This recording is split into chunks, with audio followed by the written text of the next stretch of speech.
να σας ευχαριστήσουμε για την παρουσία σας. Όπως καταλάβατε όλοι, λόγω ασθένειας ο Περικλής ο Κοροβέσης δεν θα είναι μαζί μας απόψε. Οπότε η κουβέντα θα γίνει με τον Γιώργο τον Αλεξάνδρο, τον Σωτήρη τον Σιαμαδούρα και την Ελένη την Παντρικίου. Έτσι και ο λόγος στους ομιλητές. Ο Νίκος ο Μιλάς, για όσοι δεν το ξέρετε, είναι εδώ μαζί μας, ο συγγραφέας της μπροσούρας.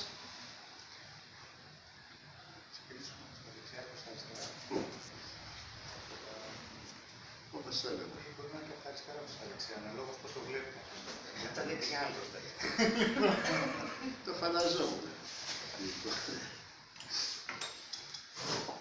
Εγώ θέλω να ευχαριστήσω τον Νίκο για την πρόσκληση να είναι μεταξύ των παρουσιαστών της μπροσούρας. Μιλάω δυνατά. Για να καταγράφετε.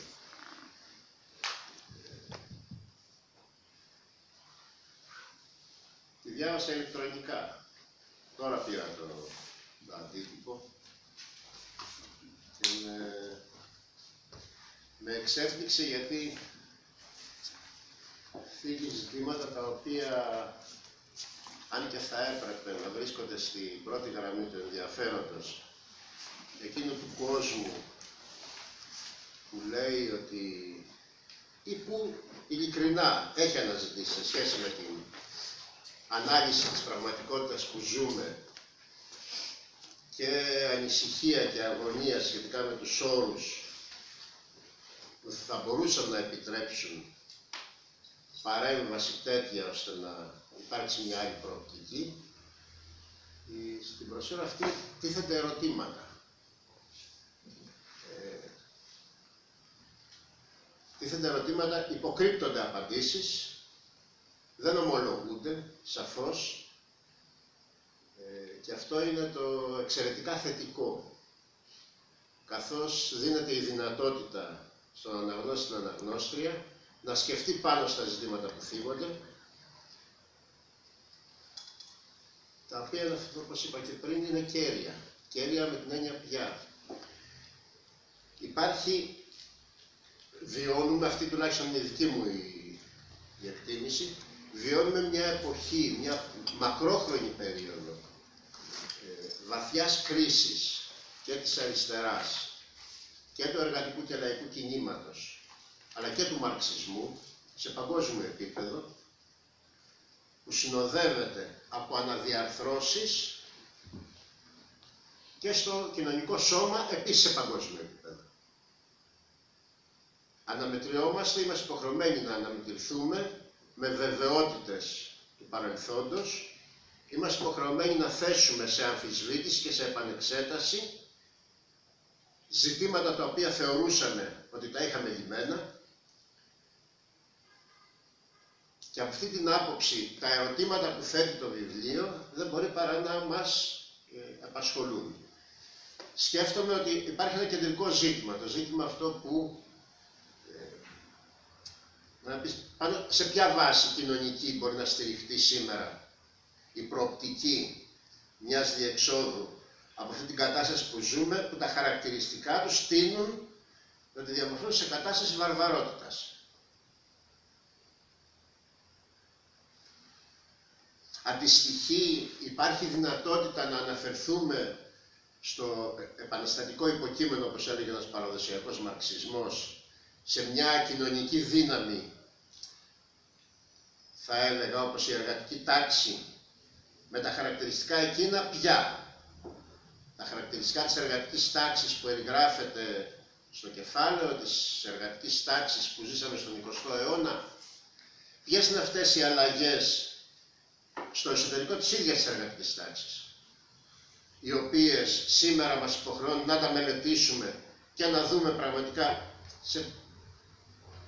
σε ποια κοινωνική τάξη, σε ποια υποκείμενα απευθύνεται σήμερα ένα ενδυνάμει επαναστατικό κίνημα το οποίο θέλει να χαράξει μια άλλη προοπτική. Και αυτό είναι κέριο ζήτημα. Να αναμετρηθούμε με ζητήματα που έχουν να κάνουν με την παγκοσμιοποίηση. Παγκοσμιοποίηση ως τι? Παγκοσμιοποίηση ως υπέρβαση αυτού που θεωρούσαμε παλιά υπεριαλιστικό στάδιο του υπεριαλισμού, του καπιταλισμού, ένα νέο στάδιο πέρα από τον υπεριαλισμό. Παγκοσμιοποίηση ως μια νέα μορφή εκτεταμένης διεθνοποίησης στο πλαίσιο του υπεριαλισμού. Άλλο ερώτημα. Σκέφτομαι το εξής, ότι μέσα σε μια εποχή στην οποία η αριστερά βρίσκεται σε κρίση και σε υποχώρηση, πολλές φορές, και αυτό το διαπιστώνω καθημερινά, παραβλέπουμε το ότι το φαινόμενο αυτό είναι μεν παγκόσμιο, αλλά δεν εξελίσσεται και δεν εμφανίζεται με τους ίδιους τρόπους παντού. Ένα χαρακτηριστικό της ευρωπαϊκής αριστεράς και της ελληνικής είναι ένας αρρωστημένος, κατά τη γνώμη μου, ευρωκεντρισμός. Είναι χαρακτηριστικό το ότι εδώ και 15 χρόνια σε μια ολόκληρη ήπειρο, στη Λατινική Αμερική, συντελούνται διεργασίες κοινωνικές και πολιτικές και ιδεολογικές, οι οποίες διαφεύγουν της προσοχής της ευρωπαϊκής αριστεράς. Έχει σημασία να δούμε σε ποιες κοινωνικές δυνάμεις στηρίζονται, σε ποιο κοινωνικό υπόστρωμα στηρίζονται αυτές οι διεργασίες που συντελούνται εκεί πέρα. Έχει σημασία να δούμε κατά πόσο τέτοιες κοινωνικές δυνάμεις ή ανάλογες υπάρχουν και στην Ευρωπαϊκή Ήπειρο, με τη μόνη διαφορά ότι η αριστερά και όσοι αναφέρονται στο μαρξισμό δεν έχουν καταφέρει να εντοπίσουν ακριβώς αυτές τις δυνάμεις και να διαμορφώσουν ένα τέτοιο πολιτικό και ιδεολογικό λόγο ώστε να επικοινωνήσουν με αυτές. Κατά συνέπεια να διαμορφώσουν και μια τέτοια πολιτική η οποία πράγματι να συναντηθεί, να συναντήσει τις διαθέσεις αυτών των κοινωνικών δυνάμεων και να διαμορφώσει όρους πολιτικής παρέμβασης και διεξόδου. Να ένα άλλο κέριο ερώτημα. Σκέφτομαι ότι, επειδή υποστηρίζω την άποψη ότι δεν έχουμε ξεπεράσει το στάδιο του υπεριαλισμού, στο στάδιο του υπεριαλισμού βρισκόμαστε, ότι η εργατική τάξη δεν έχει πάψει να είναι αυτό που η κύρια αντικαπιταλιστική δύναμη, ενδυνάμει αντικαπιταλιστική δύναμη, της οποίας τα συμφέροντα δηλαδή βρίσκονται σε πλήρη αντίθεση με τα συμφέροντα της κυρίαρχης αστικής τάξης, κατά συνέπεια είναι αυτή η οποία έχει ιστορικό συμφέρον από την ανατροπή του καπιταλισμού, την οικοδόμηση μιας άλλης κοινωνίας. Αυτό που έχουμε υποχρέωση να κάνουμε είναι να δούμε ποια είναι τα χαρακτηριστικά σήμερα του υπεριαλισμού στη σημερινή εποχή.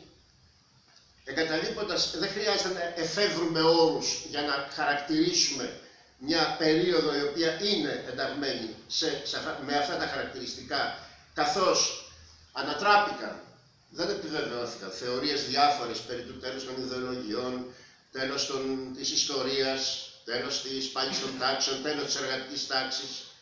Δεν επιβεβαιώθηκε και η θεωρία περί αυτοκρατορίας που επίσης έτσι πλασαρίστηκε ένα μεγάλο διάστημα, προκάλεσε ένα θόρυβο.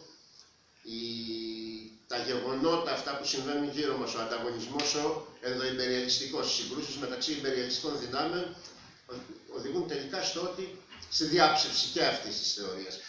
Τι μένει? Μένει να δούμε, να εξακολουθήσουμε να χρησιμοποιούμε εκείνα τα εργαλεία τα οποία έχουμε στη διάθεσή μας, αλλά παίρνοντας υπόψη και τα όρια ανάπτυξής τους και τα περιορισμένα όρια που μας δίνουν στο να κατανοήσουμε την πραγματικότητα, κατά συνέπεια, κατανοώντας στην προσπάθειά μας να κατανοήσουμε την πραγματικότητα, να αναπτύξουμε και την ίδια τη θεωρία, την ίδια τη μέθοδο με την οποία προσπαθούμε να κατανοήσουμε την ίδια την πραγματικότητα.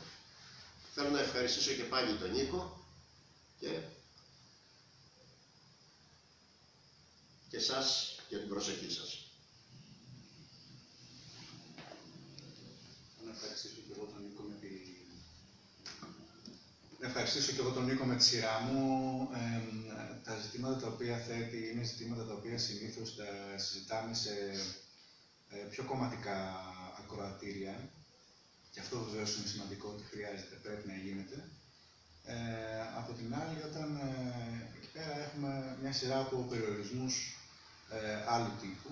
Πρώτον, θα πρέπει να υπάρχει πάντα ένα διατάφτα, στο οποίο θα πρέπει να καταλήξουμε μέσα σε πολύ συγκεκριμένο χρόνο. Και δεύτερον, υπάρχουν και διάφορες δεσμεύσεις. Εδώ, σε ένα διαφορετικό ακροατήριο, μπορούμε να επιχειρήσουμε να πούμε και διαφορετικά πράγματα. Να κάνουμε έτσι το μισό βηματάκι παραπέρα, να τολμήσουμε κάτι, να συζητήσουμε πιο ουσιαστικά. Οπότε χρειάζονται και τέτοιες συζητήσεις. Ο Ο Νίκος επίσης μας καλεί να μπορέσουμε να υπερβούμε την προέλευσή μας, την πολιτική παράδοση από την οποία προερχόμαστε, και εντάξει, θα το επιχειρήσω λίγο ελαφρώς. Λοιπόν, νομίζω ότι το κεντρικό πρόβλημα που αναδεικνύει η μπροσούρα του Νίκου είναι το πρόβλημα του έθνους κράτους σήμερα, και αυτό είπε και ο προηγούμενος ομιλητής, ο οποίος ασχολήθηκε με την παγκοσμιοποίηση. Είναι ένα θέμα με το οποίο εμένα προσωπικά με δυσκολεύει, ακριβώς λόγω προέλευσης, γιατί θα ξεκινήσει από την ελευθεριακή παράδοση, οπότε αυτό δεν προσφέρει ακριβώς τα εργαλεία για να αντιμετωπίσουμε το συγκεκριμένο πρόβλημα. Θα το επιχειρήσω και αυτό σήμερα. Επίσης, ο Νίκος εξετάζει τον τρόπο που προσεγγίζουν το ζήτημα του έθνους κράτους τρεις τάσεις που διακρίνουν την ελληνική αριστερά. Μια τάση αριστερού σοβινισμού, μια τάση υπερεπαναστατική και μια τάση ανερμάτιστου κεντρισμού, όπως τις ονομάζει. Προσπαθώντας να δω για ποιο από τα τρία θα μπορούσε να με κατηγορήσει περισσότερο ένας εξωτερικός παρατηρητής, νομίζω ότι είναι μάλλον για υπερεπανάσταση, ας πούμε, για την υπερεπαναστατική. Δηλαδή, συνήθως αυτό συμβαίνει. Δεν ξέρω γιατί συμβαίνει, το θεωρώ παράδοξο με βάση τη συνολικότερη πολιτική πορεία. Παρ' όλα αυτά, συνήθως γι' αυτό με κατηγορούν. Άρα, θα προσπαθήσω να υπερβώ τα όρια και να στήσω μια γέφυρα επικοινωνίας από αυτή τη σκοπιά, με αφετηρία την ίσως ύποπτη υπερεπαναστατική μου ταυτότητα, η οποία δεν την αποδέχομαι, αλλά θα το κάνω τέλος πάντων για λόγους οικονομίας της συζήτησης.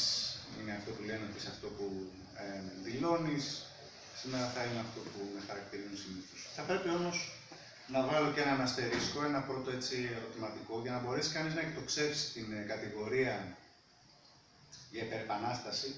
Θα πρέπει ο ίδιος να είναι επαναστάτης. Και δεν το λέω βεβαίως για τον Νίκο, το λέω γιατί είναι μια κατηγορία που την ακούμε πολύ συχνά, αλλά συνήθως προέρχεται από κόσμο που, για παράδειγμα, από Λένιν έχει διαβάσει το πολύ τον αριστερισμό. Ή μόνο τον αριστερισμό. Γι' αυτό λοιπόν την πρώτη μου απορία, η οποία είναι αν υπάρχουν σήμερα στην Ελλάδα επαναστατικά κόμματα της αριστεράς.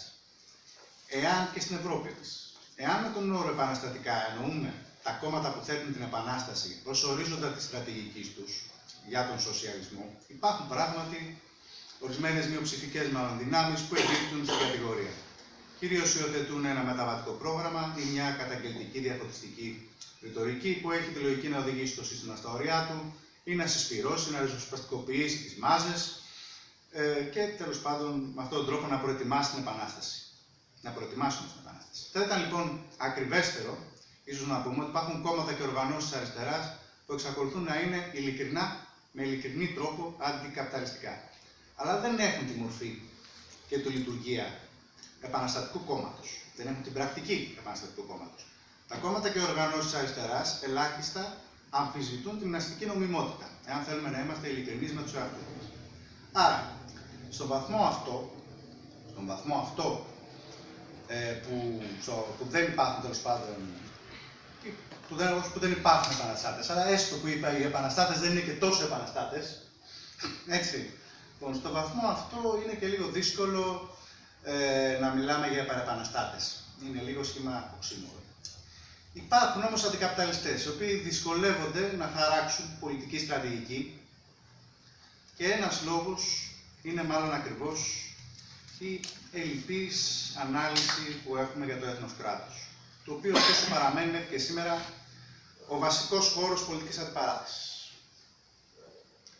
Προφανώς δεν θα είμαι εγώ αυτός που θα λύσει αυτό το πρόβλημα συνολικά. Είναι και αυτό ένα πρόβλημα που αντιμετωπίζουμε στην παράδοση της αντικαπιταλιστικής αριστεράς. Έχουμε μια τάση, αν θέλουμε όλοι να έχουμε ολοκληρωμένη άποψη για τα πάντα και με την ίδια βεβαιότητα για όλα τα ζητήματα.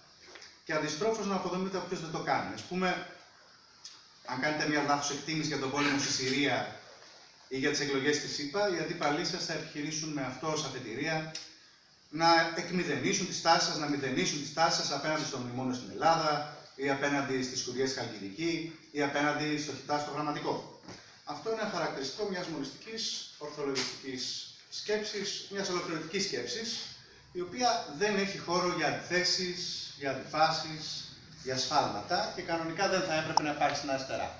Αλλά αυτό ας το αφήσουμε για μια συζήτηση για την αριστερά μια άλλη μέρα. Εγώ πάντως σήμερα θα κάνω μια προσπάθεια να μιλήσω χωρίς να ασχιστώ ότι γνωρίζω τα πάντα, ότι δεν κάνω λάθη και ότι δεν πέφτω σε αντιφάσεις. Πέρα από την πορεία μου στην αριστερά, είμαι πολιτικός επιστήμονας, διδάσκω αυτό το εξάμηνο Μακαβέλη στο μεταπτυχιακό πολιτικής επιστήμης και ιστορίας στο Πάντο. Και θα πω λοιπόν, θα πάρω αφετηρία να ξεκινήσω από αυτό το θέμα που το γνωρίζω λίγο καλύτερα. Θα μιλήσω δηλαδή για το έθνος κράτος, αλλά με αφετηρία το δικό μου πεδίο και που ξέρω λίγα γράμματα. Ο Μακιαβέλη βρίσκεται άλλωστε στην αφετηρία της νεωτερικής πολιτικής σκέψης, στη στιγμή της συγκρότησης του νεωτερικού κράτους και προσφέρεται ως αφετηρία για αυτή τη συζήτηση. Λοιπόν, στο Ο Μακιαβέλη και εμείς, ο Αλτουσέρ κάνει μια πολύ ιδιαίτερη ανάγνωση του μακιαβελικού έργου. Και παίρνω τον Αλτουσέρ πάλι για να χτίσω γέφυρες με άλλα κομμάτια της αριστεράς. Συνεχίζοντας την γκραμσιανή χειρονομία, γνωρίζετε πόσο έχει συζητήσει ο Γκράμψη με τον Μακιαβέλη, θέτει και ο Αλτουσέρ από τη σκοπιά του στο Μακιαβέλη το ερώτημα πώς οι μάζες μπορούν να πάρουν την εξουσία. Στα χέρια του ο Μακιαβέλη μικραίνει αλλά και μεγαλώνει ανάλογα, αφού το έργο του υποτάσσεται ολοκληρωτικά στο συγκεκριμένο πολιτικό πρόβλημα της Ιταλίας ή σε αυτό που ο Αλτουσέρ θεωρεί ως πρόβλημα της συγκυρίας για τον Μακιαβέλη, δηλαδή το πρόβλημα της ενοποίησης της Ιταλίας.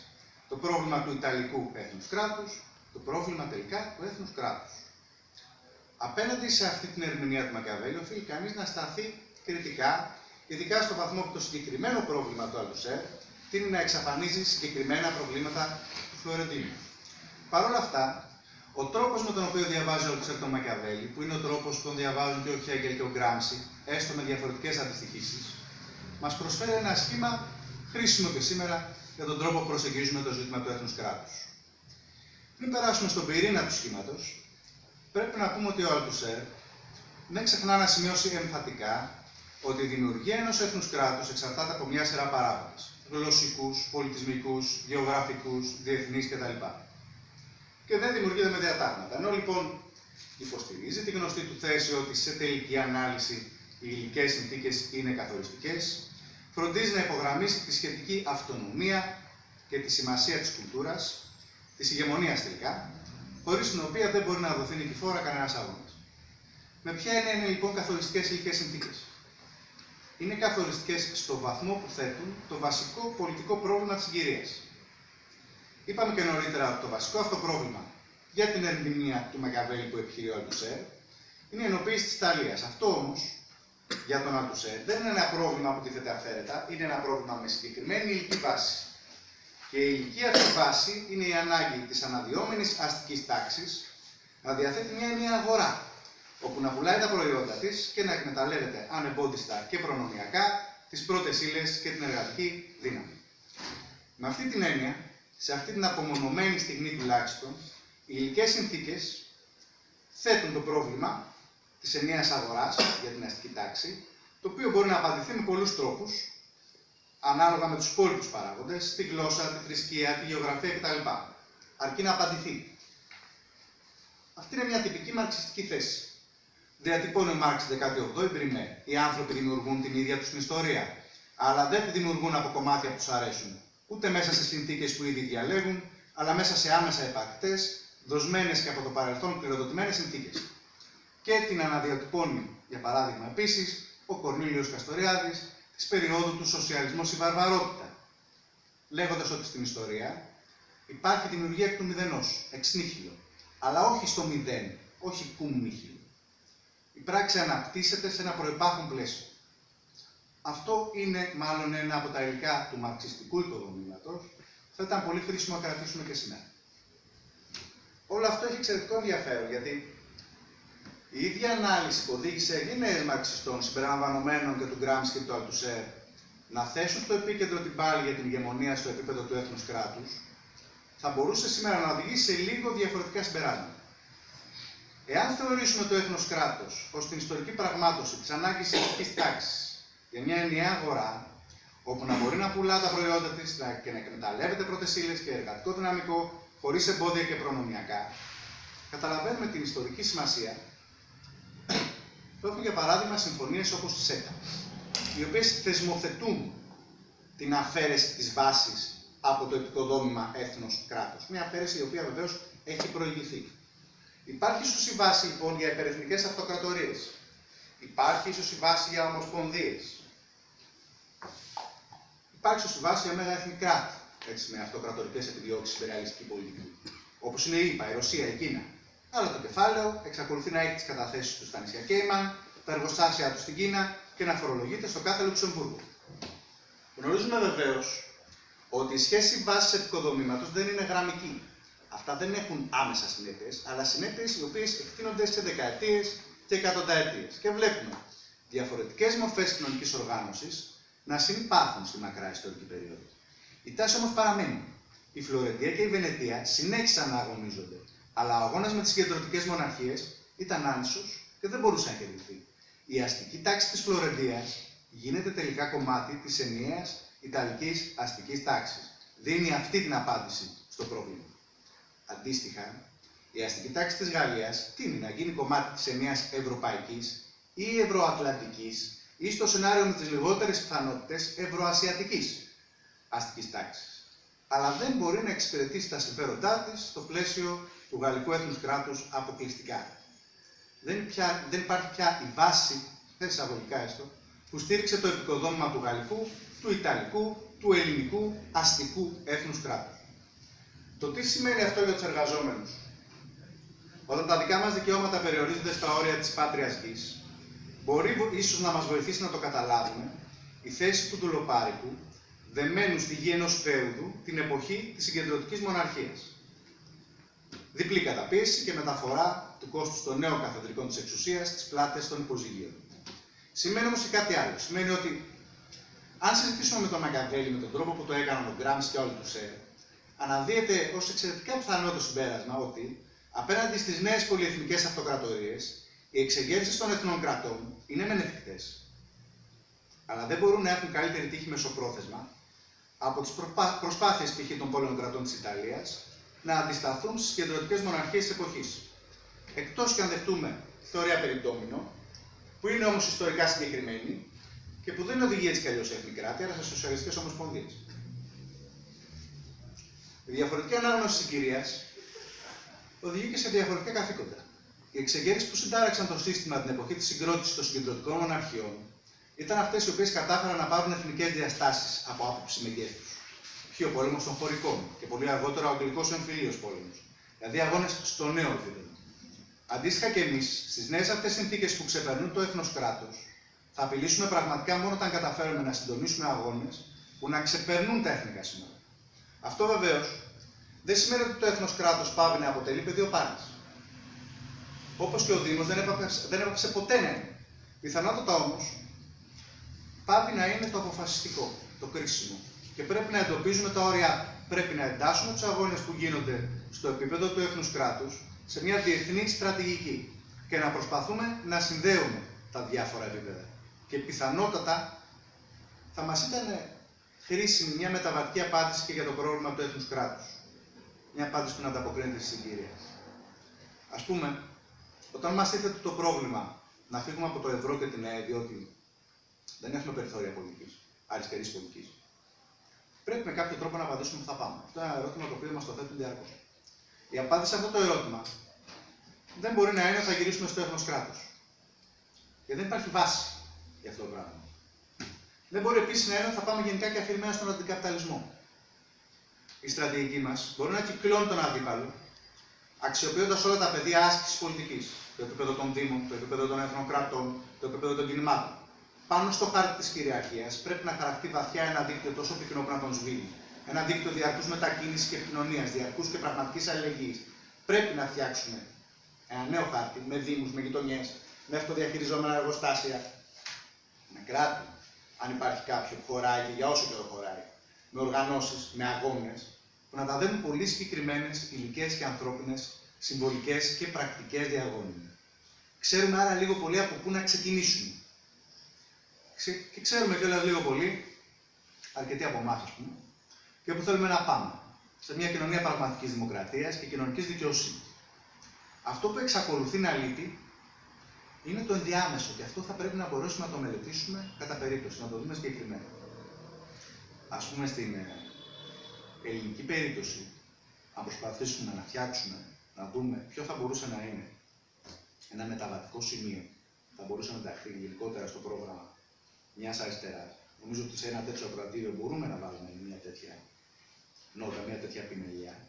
Εγώ θα έβλεπα με ενδιαφέρον, με πολύ μεγάλο ενδιαφέρον, μια συζήτηση και μια συστηματική προσπάθεια στην κατεύθυνση μιας Μεσογειακής Ένωσης των Λαών, η οποία είναι μια ιδέα σε εμβριακό στάδιο, αλλά συζητείται ήδη σε κάποιο. Εκεί λοιπόν αξίζει να δούμε τι μπορούμε να κάνουμε. Ήδη γίνονται διάφορες κινήσεις, γίνονται συναντήσεις σε επίπεδο δήμων, υπάρχουν αυτά που κάνει η Βιομέτ, συναντήσεις που κάνει. Έτσι, υπάρχουν κάποια δίκτυα. Και είναι ένα ενδιαφέρον πεδίο, γιατί πρέπει για να μπορέσουμε να δουλέψουμε στο επίπεδο της ηγεμονίας, πρέπει εκτός από τα υλικά συμφέροντα να μας ενώνουν και μερικά άλλα πράγματα.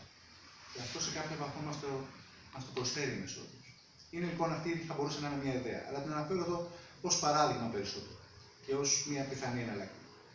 Σε κάθε περίπτωση, κλείνοντας, θα ήθελα να υπενθυμίσω ένα άλλο πολύ χρήσιμο υλικό του μαρξιστικού οικοδομήματος, πολύ κοντινό σε αυτό που χρησιμοποίησαμε παραπάνω. Την ιδέα ότι οι ιδέες συνδέονται με συγκεκριμένα συμφέροντα. Αυτό, αν το διαβάσουμε αιτιολογικά, δηλαδή ότι τα συμφέροντα γεννούν τις ιδέες σε μια πλήρη αντιστοίχηση, αν το διαβάσουμε με βάση τη μηχανική, οδηγεί στα γνωστά διέξοδα του οικονομισμού. Δεν μπορεί να εξηγήσει ποιος εκπαιδεύει τον παιδαγωγό, όπως γράφει ο ίδιος ο Μάρξ, που έχει και τις αντιφάσεις και τις περιόδους. Δεν μπορεί να μας εξηγήσει γιατί άνθρωποι με διαφορετικά συμφέροντα, γιατί ομάδες με διαφορετικά συμφέροντα έχουν άλλες ιδεολογίες από αυτές που θα πρέπει να περιμένουμε. Αν όμως το διαβάσουμε εξελικτικά, με βάση τις δαρβινικές επιρροές του έργου, μπορεί να σημαίνει ότι διαρκώς δημιουργούνται άπειρες ιδέες, εξ νύχλου, εκ του μηδενός. Αλλά επιβιώνουν μόνο οι ιδέες οι οποίες λειτουργούν, που χρησιμεύουν σε κάτι, με την ευρεία έννοια του χρήσιμου. Εάν λοιπόν η αριστερά θέλει να επιβιώσει, θα πρέπει να είναι χρήσιμη. Και αν θέλει να είναι χρήσιμη, πρέπει να μπορέσει να διαβάσει τη συγκύρια.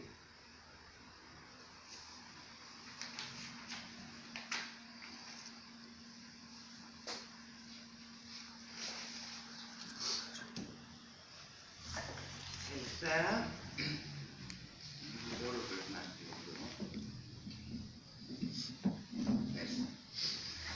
Καλησπέρα. Εγώ θα πω ένα πολύ προσωπικό ευχαριστώ στον Εγκονούλα, ξέρει γιατί. Γιατί τέλος κατάλαβα ότι δεν είμαι η Ελένη Πατρικίου, αλλά η Έλενα Πατρικίου. Λοιπόν, και θα ήθελα απλώς να διευκρινίσω ξεκινώντας ότι τις τελευταίες εβδομάδες και πολύ περισσότερο τις τελευταίες μέρες και σήμερα προσωπικά ζω ένα πάρα πολύ έντονο πανικό και ίσως αυτό το κείμενο είναι το κείμενο με το λιγότερο σκελετό που έχω παρουσιάσει ποτέ σε κοινό. Γιατί όσο σκεφτόμουν και όσο έγραφα, ερχόντουσαν συνέχεια στο mail, στο Twitter,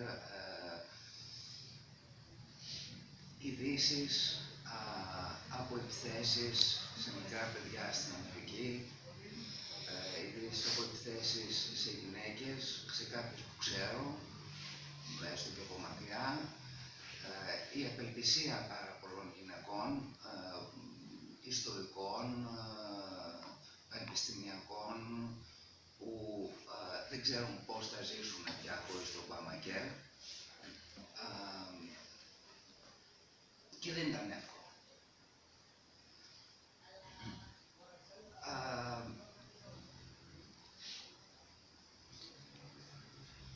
Ξαφνικά αυτή η φράση που είχε πει η Μισελ Ομπάμα στον πρώτο λόγο της, την πρώτη φορά που πήρε θέση τόσο έντονα κατά του Τραμπ και του μισογενισμού του, αυτή η φράση της που μου φάνηκε πάρα πολύ συγκινητική αλλά οριακά αφελής, διαπίστωσα ότι δεν ήταν και ότι εγώ ήμουν η αφελής. Τι θα γίνει με τα παιδιά μας αν βγει πρόεδρος ένας άνθρωπος που θεωρεί ότι το να πιάνεις μια γυναίκα όπου θέλεις είναι δικαίωμά σου. Γιατί αυτό εδώ και 3 μέρες γίνεται στο δρόμο, στο μετρό, στα λεωφορεία και στα σχολεία. στα σχολεία, σε μικρά παιδιά στα σχολεία.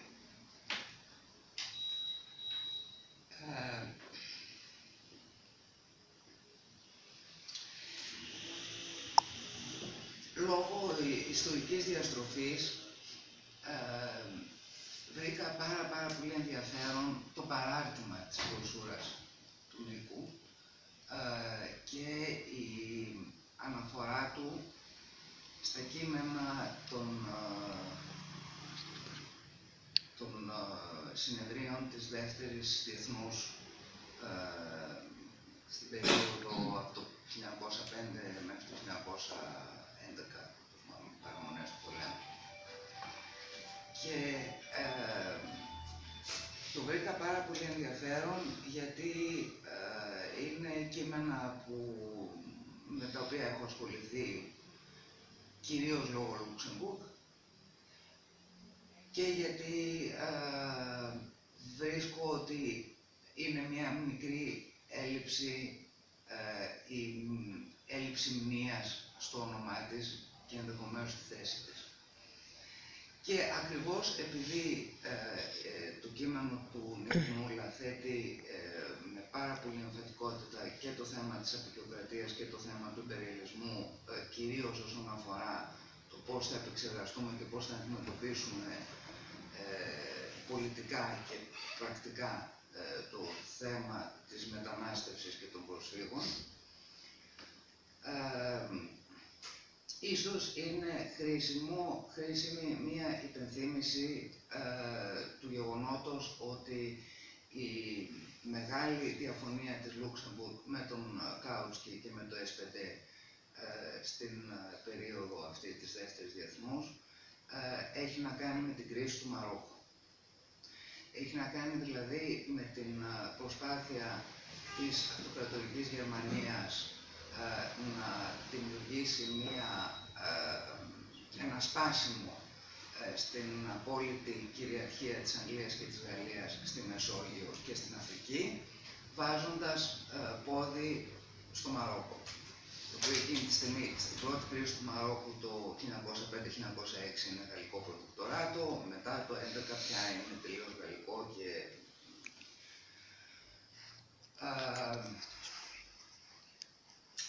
και ξαναδιάβασα λοιπόν, χάρη στον Νίκο, κάποια κείμενα, τα δύο κείμενα της Λουξεμβούργ το 2011, τον Ιούλιο και τον Αύγουστο του 2011, για το θέμα του Μαρόκου.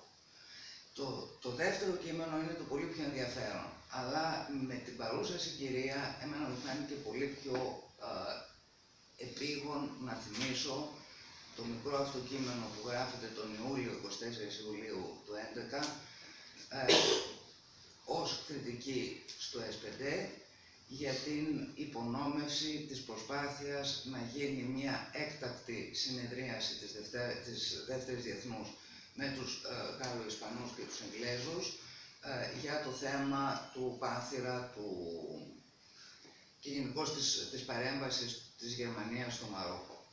Η συνάντηση αυτή, στην οποία έτσι ως αστείο, όσο μπορούμε να λέμε και κανένα αστείο αυτές τις μέρες, ο εκπρόσωπος των Ισπανών λεγόταν Παύλο Ιγκλέσιας.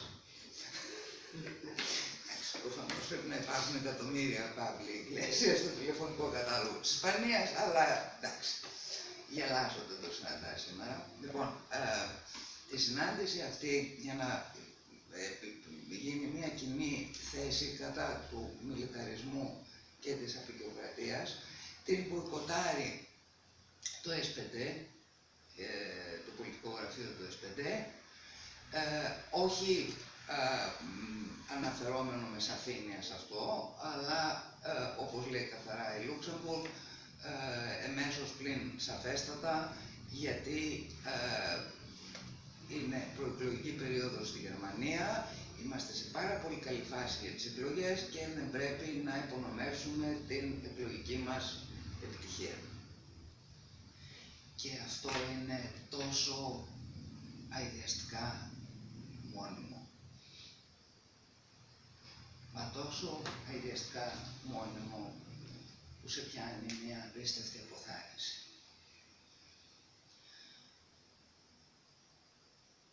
Δεν ξέρω από το 1911 κάτσει να τα μετρήσει κανείς φορές στα κομμουνιστικά και αριστερά κόμματα, οποιασδήποτε από βαθύ κόκκινο μέχρι πάλι ροζ, αποχώσεως, πόσες φορές έχει υποθεί αυτό το πράγμα. Μην το ταράξουμε τώρα γιατί είμαστε σε προεκλογική περίοδο, μην το ταράξουμε τώρα γιατί, μην το ταράξουμε τώρα γιατί. Θα μπορούσε να φτιάξει κανείς μια συλλογή της απελπισίας με αυτό το πράγμα. Λοιπόν, περισσότερο από το πρόβλημα της αποικιοκρατίας, περισσότερο από το πρόβλημα του υπεριαλισμού, για μένα η τραγωδία την οποία ζούμε είναι αυτή.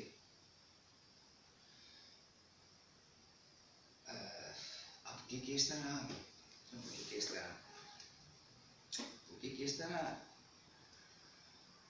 ναι, προφανώς το δεύτερο κείμενο της Λούξεμβουργκ είναι πιο ενδιαφέρον γιατί είναι εκεί που θέτει θέματα και των Μαροκινών. Έτσι, ωραία, μιλάμε για διεθνή πολιτική, για συμφέροντα γερμανικά, γαλλικά, ισπανικά, αγγλικά, οπότε επιτέλους θα μιλήσουμε και για το ίδιο το Μαρόκο, για την ίδια την Βόρεια Αφρική, για.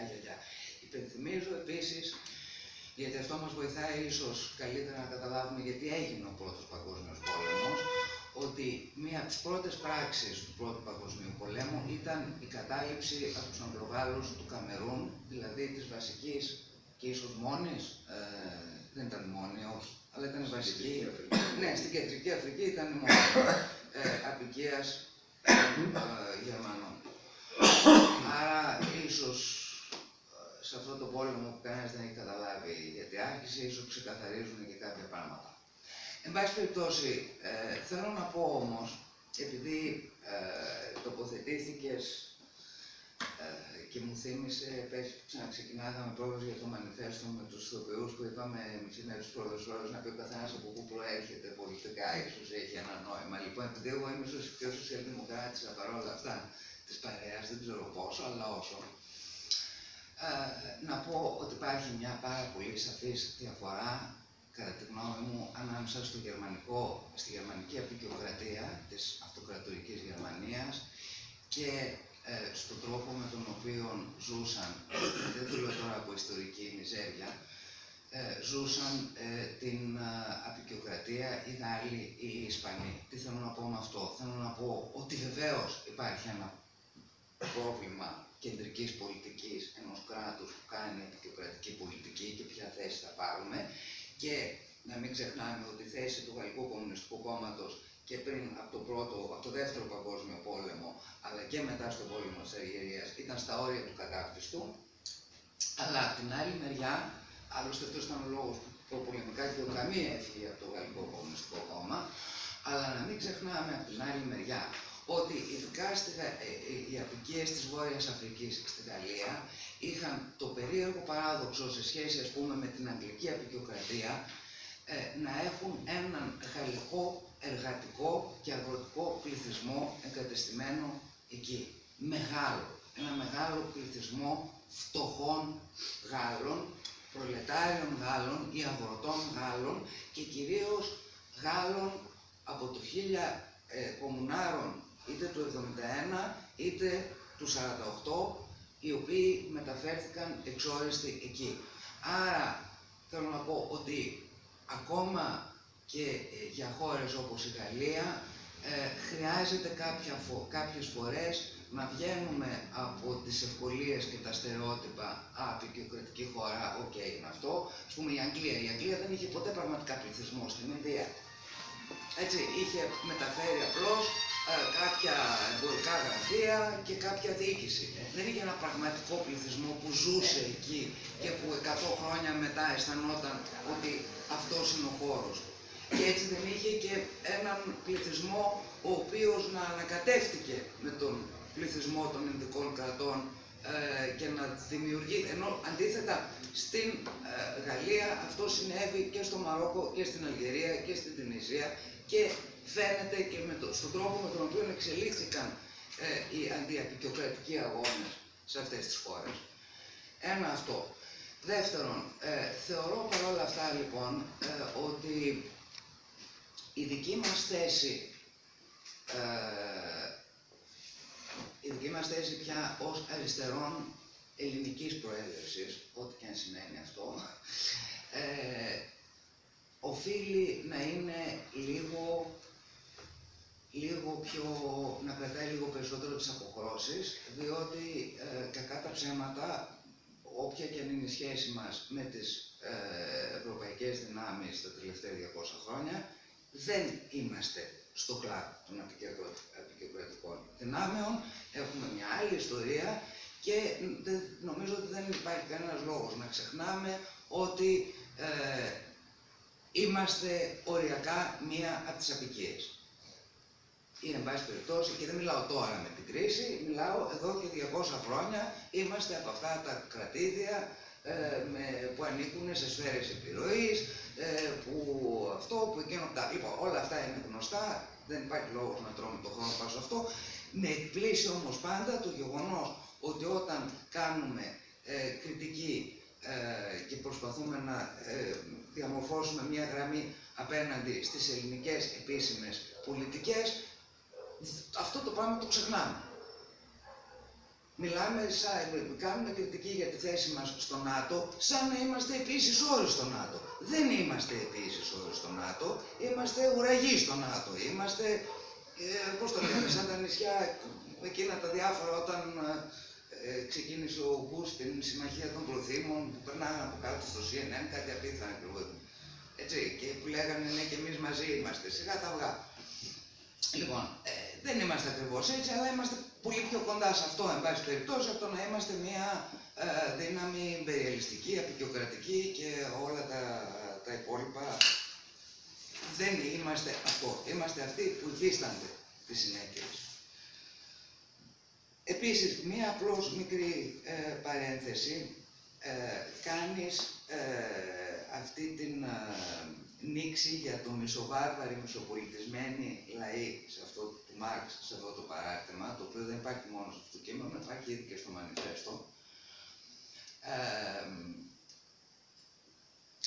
Υπάρχει ένα κείμενο του Μάρξ, το οποίο εγώ για δικούς μου λόγους εντός επαγγελματικούς θεωρώ πάρα πολύ σημαντικό, το οποίο δυστυχώς δεν έχει μεταφραστεί και από όσο ξέρω έχει μόνο μία έκδοση το 1972. Είναι το εθνολογικό σημειωματάριο. Είναι ένα πάρα πολύ ενδιαφέρον κείμενο, μια σειρά από σημειώσεις για την περίοδο κείμενο ολοκληρωμένο, όπως επίσης και τα σχεδιάσματα της επιστολής του στη Βέρα Ζασούλης, που δείχνουν έναν Μάρξ έτοιμο να δει εθνολογικά και ανθρωπολογικά, όπως τα λέμε μετά το Λεβιστρός, προβλήματα με ένα τελείως διαφορετικό τρόπο και είναι εξαιρετικά ενδιαφέρον κείμενο. Αυτό απλώς. Αλλά η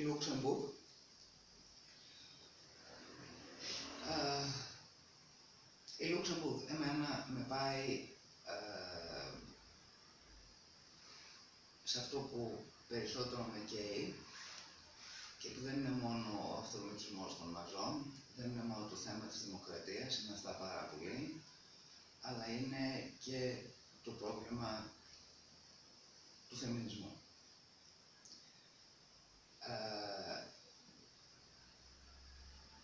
Υπάρχει ένα εντονότατο πρόβλημα αντιφεμινισμού της αριστεράς από τότε που υπάρχει αριστερά. Είναι σαφές ότι ο φεμινισμός σε κάθε του φάση ήταν κινήματα που αναπτύχθηκαν όταν οι γυναίκες, αν μου επιτρέπετε την έκφραση, αγανάκτησαν με την αριστερά και τις έδωσαν δύο μούτζες και πήγαν να κάνουν ό,τι είχαν να κάνουν μόνες τους.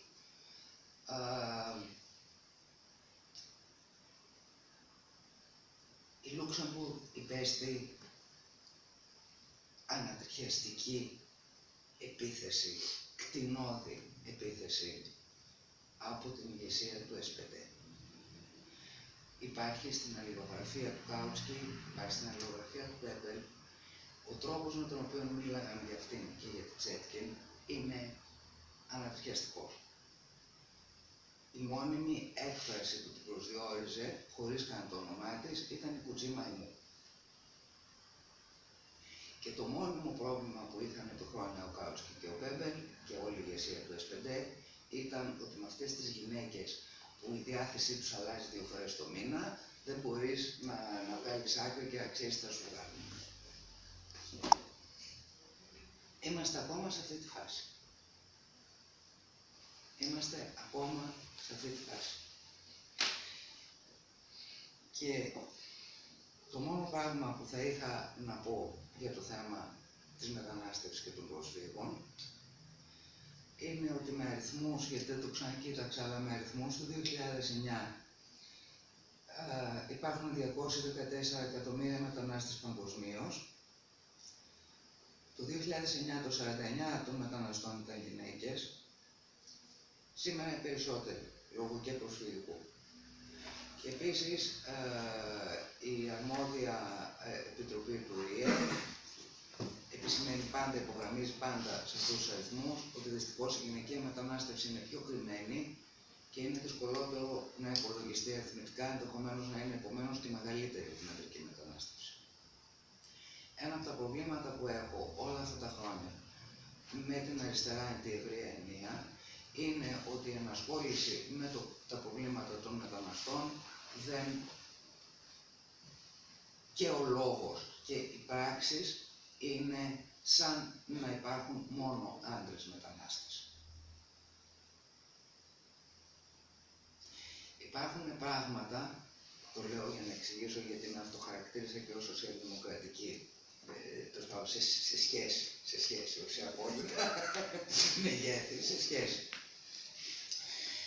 Υπάρχουν πράγματα τα οποία βαρέθηκα κάποια στιγμή να τα λέω και έπαψα να τα λέω, τα οποία μπορούσαν να γίνουν πάρα πολύ εύκολα, ειδικά πριν την κρίση, για να βοηθήσουμε τις γυναίκες μετανάστριες. Υπάρχει ένας νόμος, σύμφωνα με τον οποίο οι γυναίκες, οι ξένες που δεν έχουν υπηκότητα, που είναι παντρεμένες με Έλληνες, είναι πια πάρα πολλές.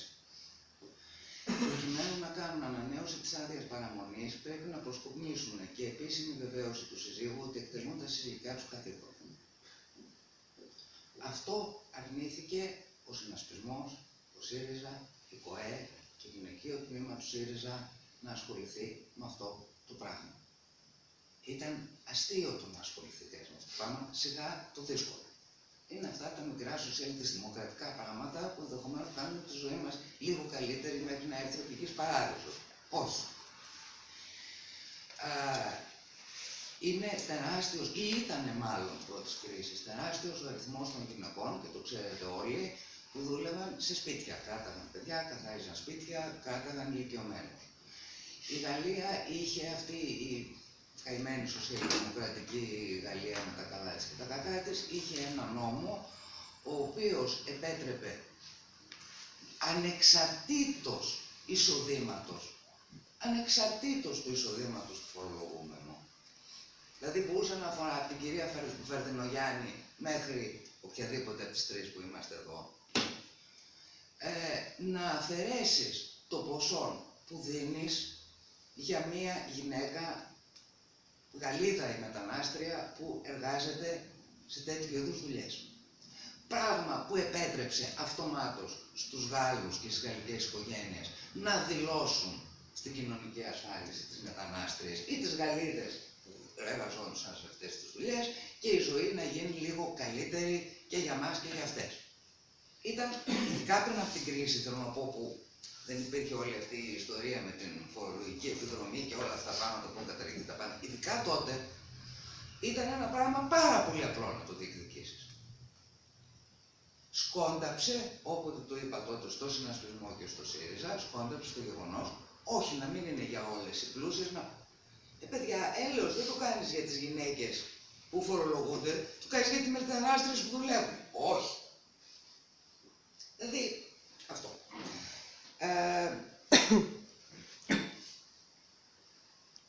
Εγώ το μόνο πράγμα που θυμάμαι να έγινε πραγματικά για τις γυναίκες μετανάστριες και είναι γελίο, είναι χαρακτηριστικό δηλαδή του τι ήταν αυτοί οι άνθρωποι και του θεκατέλεγαν, ήταν η εμφάνιση το 2008 στη δεξίωση για την αποκατάσταση της δημοκρατίας στο Προεδρικό Μέγαρο του Τσίπρα με εκείνη την Αφρικανή κοπελίτσα λέγανε κάτι σαν Καντίτσα Σάνκο.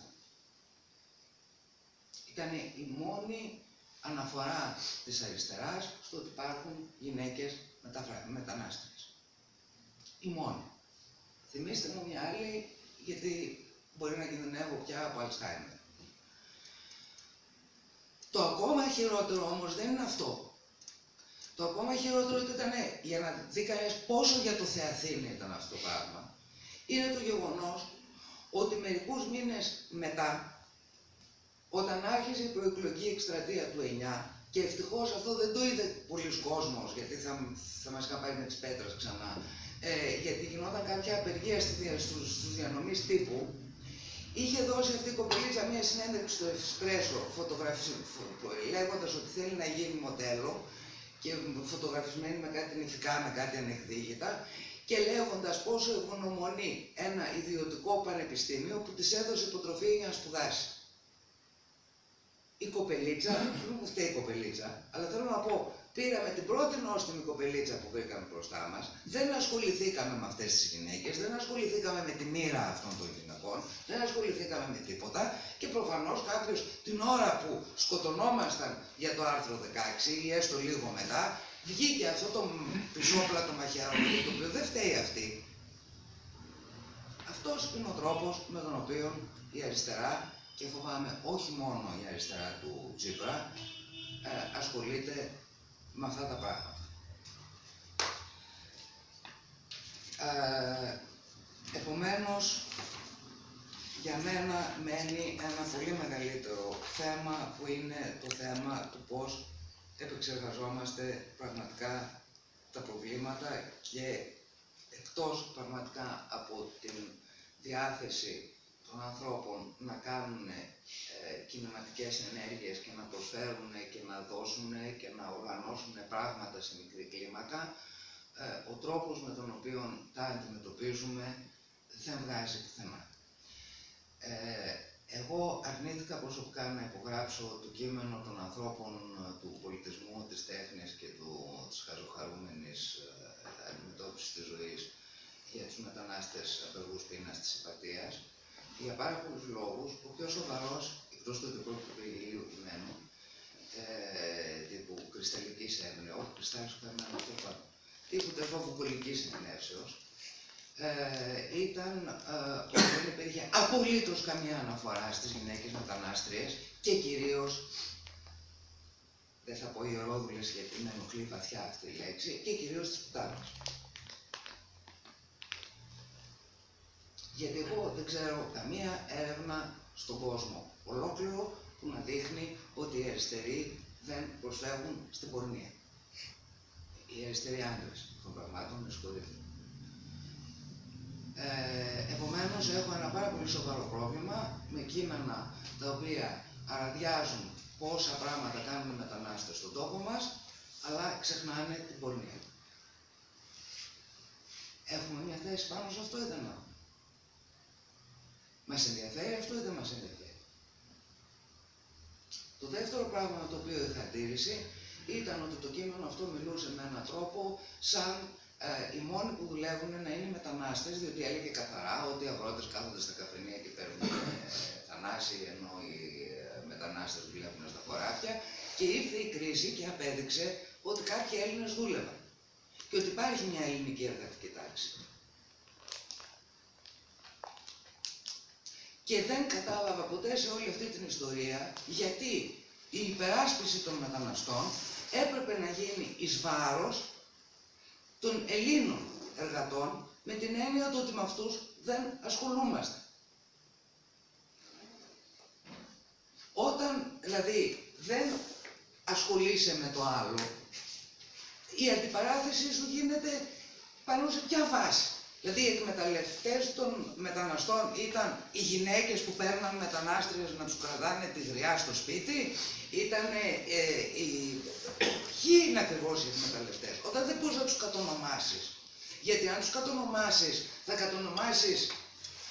θα πρέπει να κάνεις κάτι και, δηλαδή αν κατονομάσεις τη Λάρκο, αν κατονομάσεις την ναυπηγοεπισκευαστική ζώνη περάματος, έτσι, που το 8 τινάχτηκαν και ξένοι και Έλληνες εκεί μέσα, θα πρέπει να πεις ποιοι και πού δουλεύουν. Γιατί αυτή η άρνηση να μιλήσουμε επιτέλους για την ελληνική εργατική τάξη? Γιατί έχουμε εκχωρήσει την ελληνική εργατική τάξη στο ΚΚΕ με ό,τι σημαίνει αυτό και εμείς αρνούμαστε να ασχοληθούμε με αυτό? Ακόμα περισσότερο. Υπάρχει ένα εξαιρετικό βιβλίο του Owen Jones, είναι το διδακτορικό του, που λέγεται Jobs or Politicalization of the Working Class.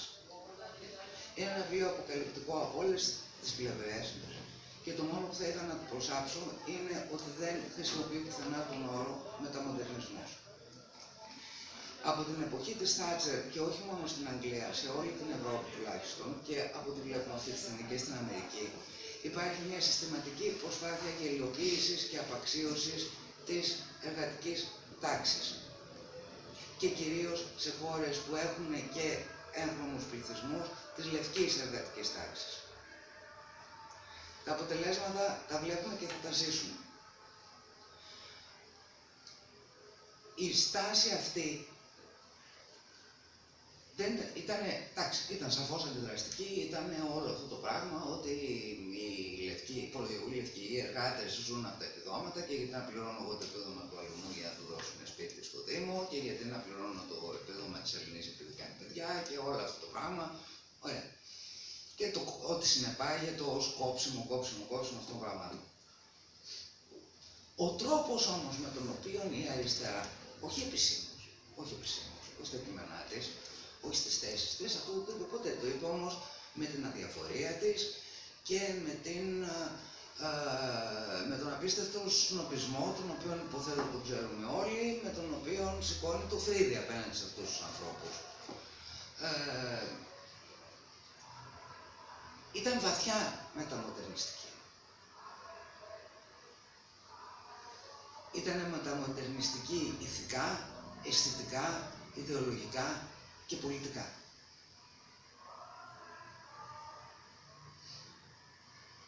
Και εκεί ανοίγουν μια σειρά από άλλα προβλήματα, με τα οποία μάλλον απλώς θα τελειώσω, γιατί νομίζω ότι σας κούρασα, και ξεκινάει και η διαδήλωση ίσως εναντίον του χρόνου που πήρα.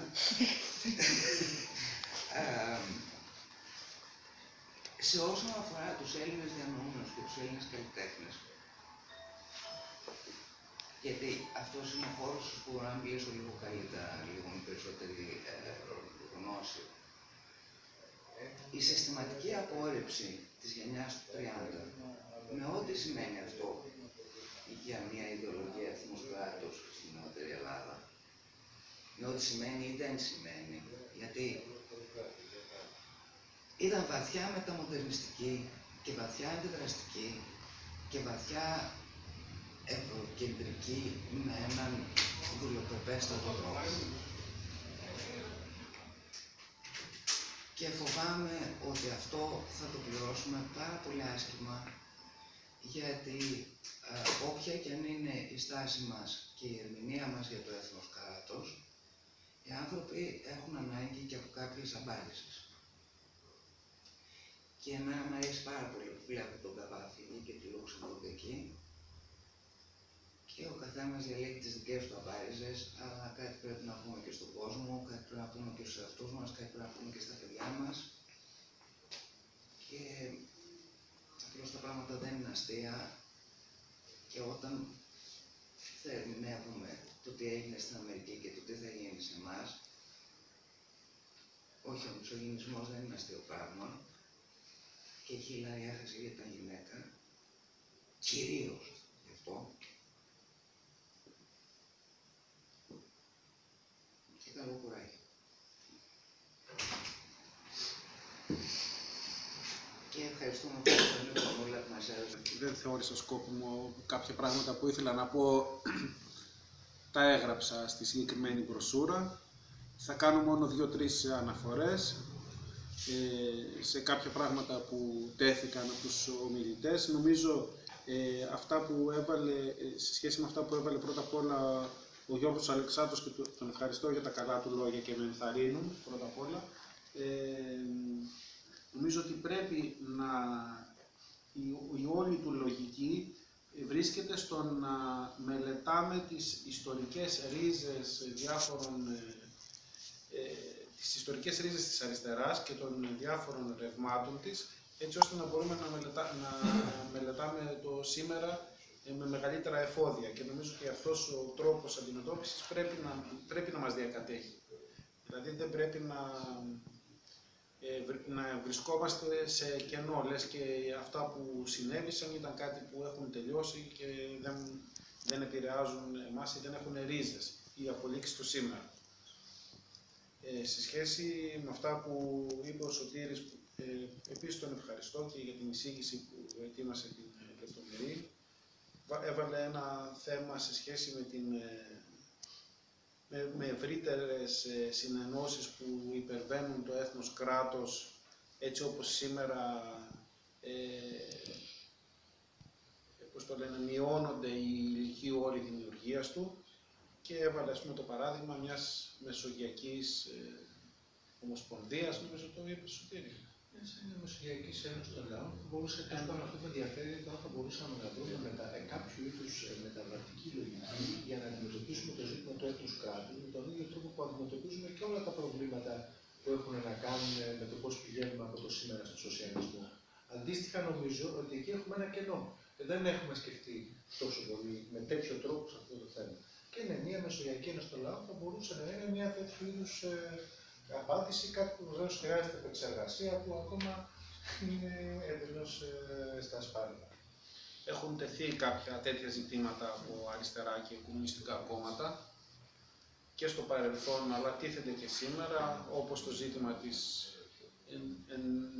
ενότητας της Λατινικής Αμερικής ή της Βαλκανικής Ομοσπονδίας παλιότερα ή της Ομοσπονδίας των χωρών του Καυκάσου σε άλλη